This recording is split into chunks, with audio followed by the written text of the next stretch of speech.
Bismillahirrahmanirrahim. Assalamu alaikum, dear students. I'm Binish from your English teacher, and from this lecture to onward, I'll be teaching you unit number 2, The Silver Lining, from your book New Oxford Modern English. Before we start our story, let me share the content of this lecture with you. First of all, I'll tell you about the author, the writer of our story. Then we'll discuss the title of the story that has great significance. Introduction to the main characters will also be given to you. Then we'll start the reading of first few paragraphs. I'll try to explain those paragraphs in simple English and Urdu as well, so that you will all have better understanding. Meanings of new and difficult words and phrases will also be explained. The Silver Lining is a very famous short story written by a well-renowned Indian English novelist, Dr. Chaman Nahar, who was born in Sialkot in 1927, and there are so many novels, reviews, and work of criticism on his credit. This very story, The Silver Lining, is taken from a volume of his short stories entitled The Weird Dance. The title of the story, The Silver Lining, is a part of a famous English proverb, "Every cloud has a silver lining." And this proverb is used to convey the notion that no matter how bad a situation might seem, there is always some good aspect to it. Clouds, here are difficulties, and silver lining shows good time that will come once the clouds are gone. This expression, "every cloud has a silver lining," is usually said as an encouragement to a person who is overcome by some difficulty and is unable to see any positive way forward. The Silver Lining is the story of a small family, the Ahads, who owned a guest house on a hill resort. Mr. Ahad and Mrs. Ahad have a beautiful daughter, Maheen, and Mr. Nadeem is the narrator of our story.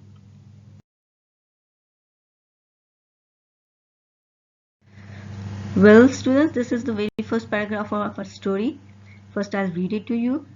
Then I'll give its explanation. After that, we'll discuss difficult words and their meanings. It is difficult to assess the range and quality of human emotions. Those with smiling evergreen faces may have worm-like griefs gnawing at their existence, and a dull, idiotic-looking person may be blissfully happy. Life is a strange, humdrum affair, where even a few moments of peace snatched should probably be gratefully acknowledged. In this paragraph, our writer is trying to say that it is not easy for anyone to judge the depths and limits of human feelings. We cannot guess someone's inner feelings only by looking at his or her appearance, as it is said that appearances are always deceptive. There are many people around us who don't let anyone know what they are going through. Life is, in fact, a very different and sometimes boring affair, but if we are able to find some moments of peace and happiness in it, we should own them thankfully. Now let's see what are the difficult words and their meanings. Gnawing, something that is causing persistent distress. Then existence, it's continuous survival of something. Blissfully, it means in a way that provides perfect happiness. Humdrum affair, something that is lacking excitement or variety. Acknowledged, it means to accept the importance or truth. I recently had a very pleasant experience of staying at a guest house in one of the hill resorts. A friend of mine had earlier warmly recommended the place to me, claiming for it all the facilities which most of these boarding houses advertise but generally lack. It was centrally situated, close to the post office, close to the market, close to the bus stand, and was yet isolated and away from the common din. There were pleasant views to be had from there. It had excellent cuisine, and I was well looked after by one of the most charming hostesses one could find anywhere. Well, here the narrator of our story shares one of his good experience of staying at a guest house in a hill resort.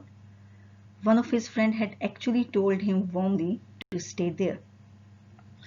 This guest house was near the market, bus stand, the post office was also near to it.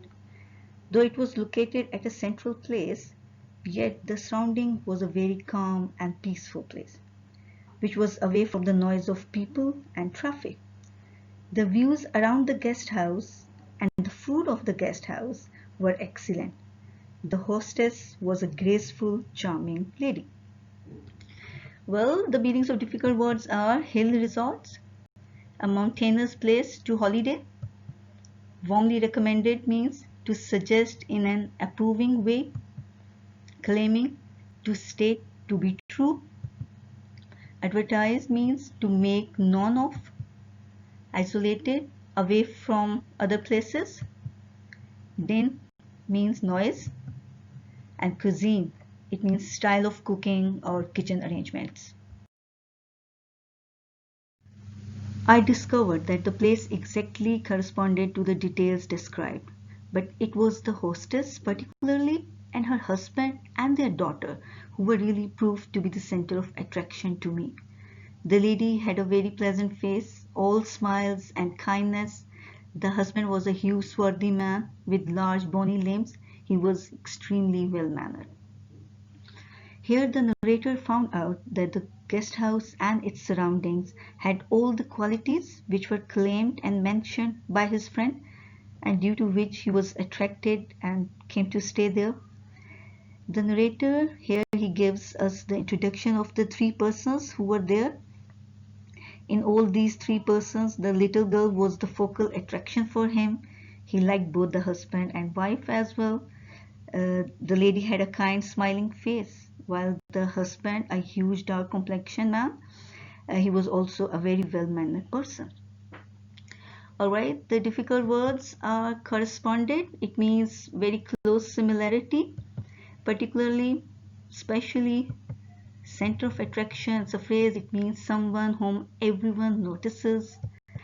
And swarthy, it means dark complexioned. Mrs. Ahad, the landlady, took me in hand the moment I arrived. She looked after my luggage, gave instructions regarding my room, had a cup of delicious coffee produced in no time, and then put me at my ease by talking to me informally about myself and my visit. I was completely won over by the family. It appeared as if I had known them for years. Well, the narrator here, he says that he was warmly welcomed by the Ahads, the owner of the guest house. Mrs. Ahad took him to his room and took care of his luggage and gave instruction about his room. She also offered him a cup of coffee, which she made very quickly. She talked to him in a way as he was not a stranger. She showed no formalities, and he was impressed by the good behavior of the family. The difficult words are produced in no time, it means very quickly. It's a phrase. At my ease, it means being relaxed. Won over by, convince one to like you. While thus chatting with the two of them, I became aware of the slightly built girl hiding behind the settee. She must have been about 8 and was sweet and charming like her mother. I couldn't help smiling. I saw that she was staring at me. I said, "What's your name?" and beckoned to her to come to me. The girl became immediately self-conscious, shook her head, and stood where she was. While our narrator was talking to Mr. and Mrs. Ahad, he noticed a thin girl who was standing behind a sofa seat. She was of 8 years and she was as pretty as her mother. The narrator smiled while the girl was staring at him. He asked her name and then called her.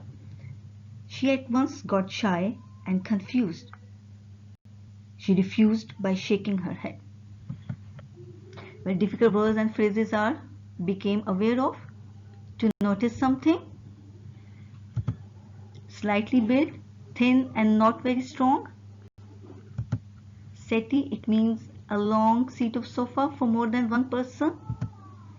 Beckon, to make a gesture with hand or head to call someone. Self-conscious, embarrassed or uncomfortable. I called once more. Hello, come here, my dear. She blushed and again shook her head. After a second, she ran out. I thought I saw tears in her eyes. I suddenly became aware of an awkward pause in the room, and turning to look at the Ahad, I discovered that both of them were frowning, a painful look on their faces. Mr. Ahad said apologetically, I am sorry, Mr. Nadeem. You see, our daughter cannot hear anything, nor speak. That's why she didn't come to you. Well, students, our narrator, he called the girl once more, but she turned blushed, the color of her face turned red, she shook her head and she ran out of the room. The narrator, he felt that as he saw tears in her eyes.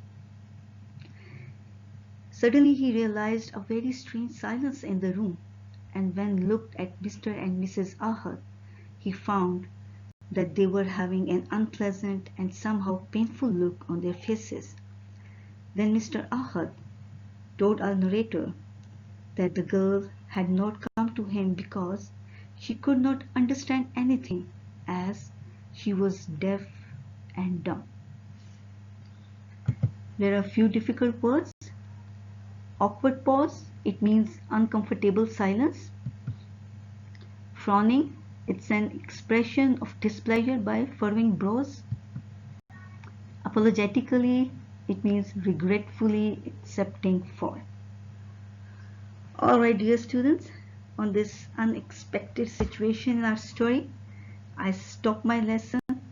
I want all of you to read these paragraphs at least twice and learn the meanings of all words and phrases. Inshallah, in our next lesson, we'll continue the story right from here. Till then, take care and Allah Hafiz.